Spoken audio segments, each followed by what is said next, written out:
Hello and welcome to my channel, and if you have already been to my channel, then welcome back.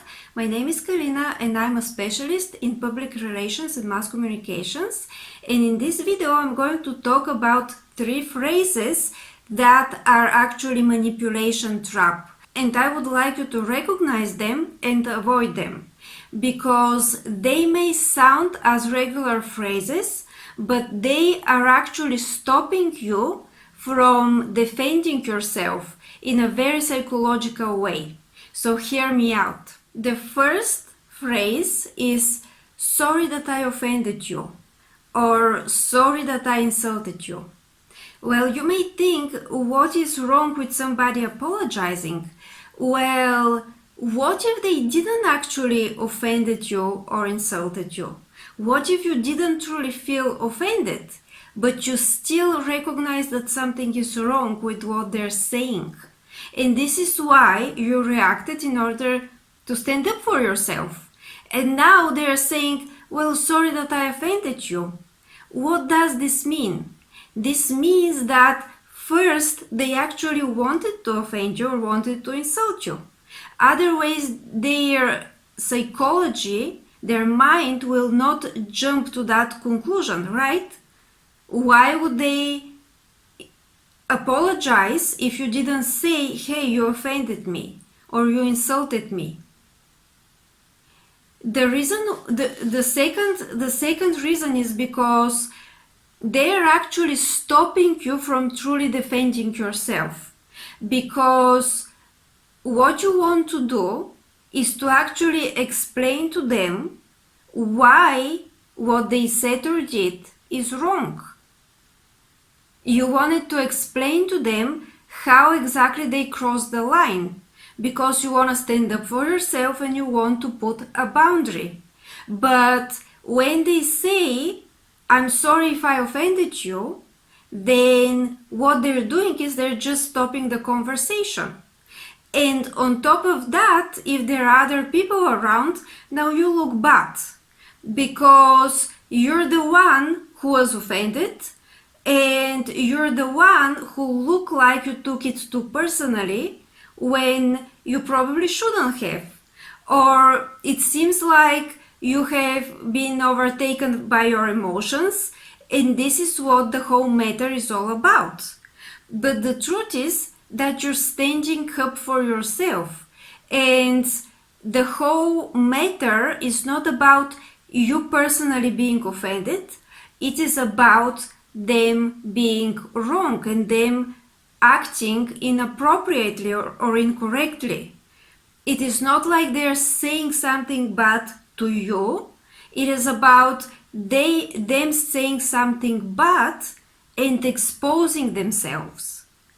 Let's say you're on a business meeting and they make inappropriate comments about somebody's looks or hair or something else, maybe their body in certain ways. Now this person reacts that this is inappropriate, and the manipulator is saying, sorry if I offended you. The problem is not that you're offending this particular person. The problem is that you're being inappropriate. The problem is that there's something else that you're discussing, and now suddenly you're making one person feeling uncomfortable or having to explain themselves about a personal matter that they may not want to explain themselves about. So this is what is wrong with this phrase, because when they say, sorry if I offended you, then they literally lock that door for being called out, because they apologized and now you look silly. You look like, but I got offended about something that probably you're not even offended. You're just calling out somebody who acts inappropriately. So here how you respond, or here at least how I respond. I'm not offended or insulted, but you're still being inappropriate. This is not about how I feel personally. This is about having appropriate conversation and respecting each other. Okay, so you show that you didn't shake your emotions, you didn't take it too personally, which means that this other person didn't have that power over you that they thought they have, and at the same time you still call them out. It's not about how I feel, it's about how you behave. The fact that I'm not personally insulted doesn't mean that you didn't behave inappropriately in this situation. The second phrase is you cannot accept critique. How many times have you heard this phrase? And this is usually when somebody is not just critiquing you, they're trying to pick apart what they're doing or something about you. You know, this is actually a very dangerous phrase because everyone who is professional or some kind of creator or an artist want to improve what they're doing. They want to improve their product, their service, what they create, maybe paintings or books or anything, and they're happy to receive feedback. They are actually looking for professionals who can critique their work. However, there is difference between critique and somebody nitpicking into every little detail so that they make you feel bad about yourself, or so that they can discourage you, or maybe to embarrass you in front of others.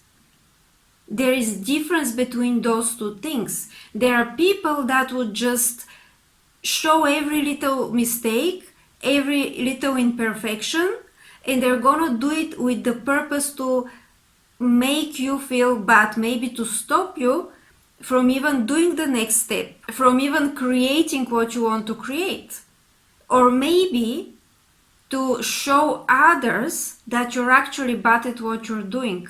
So it's not with good intentions. And when they do that, when you confront them, when you actually defend yourself, you defend your work, their phrase that again it is locking your ability to defend yourself is like, oh, you cannot accept critique, which is like, now you're in the wrong because you should be confident enough to accept critique, right? However, what kind of critique is this? And is it truly critique, or is it some form of hate or some form of sabotage maybe, or something like that? So what is the answer for this? When you hear this phrase, here's what you can say.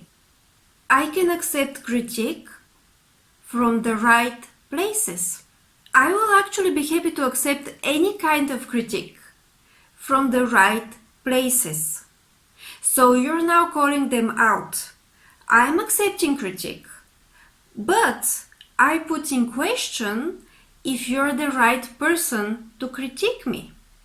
So this is very smart because you don't tell them directly that they're not the person to critique you, because then you're going to sound mean, and then you're going to have this back and forth argument or fight that is not going to be good for anyone, and you both are not going to look professional. But you're still telling them, like read between the lines kind of thing, that they're not the person to critique you. So I accept critique. I'm really, really happy to accept any kind of feedback from the right places. And by the way, what are those right places? You decide. It's your decision. You have people that you select, that you think that are professional enough, that are adequate enough, and that are with the best intentions, and they can give you critique. And this is going to be your decision. So you're telling this person that you pretty much don't accept their comments, and you're putting them in their place without falling on their level. Now you can extend a little bit, but this is going to depend on the situation, because in some situations it's going to be really bad, it's going to be fuel in the fire or something like this. but in some situations it may be appropriate. So you can really get this person and you can really put them on their place. So how you can extend is like, what gives you the right to give me critique? You know, because if that person is not your boss, they're not your father, they're not your any kind of parent, they're not somebody that you respond to, they're not somebody that you should explain yourself to, then who are they? Who are they? Why should they give you critique? Why should you accept it? In order for somebody to give somebody else critique, then they need to be not only an expert, but they need to be in a position that is higher than the other person. So if that's not the case, then you don't have to accept the critique. You can accept it if you want to, but I'm talking about situations in which this phrase is used as a manipulation, not with good intentions. So this is how you can respond. And the third phrase is, you're not perfect, or any variation of you're not perfect. Maybe not exactly the actual phrase, you're not perfect, but little mistakes that are pointed out that don't really matter, something that is small but is taken out of proportion, and you have this as a reminder anytime that you want to say something, or anytime that somebody wants to put you down in certain ways. They're acting like this, they're showing the imperfections of you, or they're literally saying you're not perfect. Well, it's easy, the answer is very easy. Who is perfect? Nobody is perfect. So literally you respond that, yes, I'm not perfect. Should I be perfect? Why should I be perfect? Nobody can be perfect. Perfection is actually something unachievable. It is not possible for a human being. So why would somebody even expect from you to be perfect? You want to tell me that I cannot say anything because I'm not perfect? Or that you're not going to accept my work, even if it is very high quality, because there's one imperfection? That's not reasonable. And again, I'm not saying when you receive an actual true critique. Let's put those things apart. I'm talking about when these phrases are used with bad intentions, okay? So you're not perfect means usually it is said with a tonality of the voice that is suggesting that you shouldn't say anything, right? Or you cannot stand up for yourself because you're not perfect. Or you cannot do this, that, or the other because you're not perfect. And in this kind of situation, you literally say, I'm not perfect. It's true, but nobody is perfect. And I shouldn't be expected to be perfect. Okay, so those are the 3 phrases. I hope this video was helpful and you can detect that kind of manipulation in your life or in your career, and you can hopefully avoid it from now on. I'm going to leave a link to my website below in the description. Also, you can like and share this video, and you're welcome to subscribe for my channel. Thank you very much and have a great day.